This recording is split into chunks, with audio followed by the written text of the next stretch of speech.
ఉదయం సాయంత్రం అంటారే అవి ఎలా ఉంటాయి?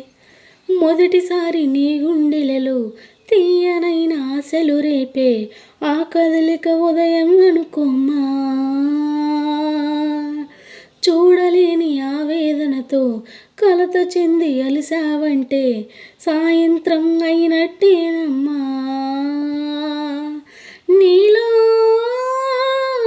నవ్విన ఆశలు నా చెలివైతే నేనై పలికిన పలుకులు నీ కులుకైతే ఇలవ నీవే హా హా రవిని నేనే హా హా కలలు నీవే హా హా శశిని నేనే హా. ఒక్కరి కోసం ఒకరం అనుకుంటూ జీవిస్తుంటే చూపులు ఎవ్వరివైనా చూపించే లోకం ఒకటే. నేస్తమా ఇద్దరి లోకం ఒకటే లేవమ్మా. అందుకే నా కన్నులతో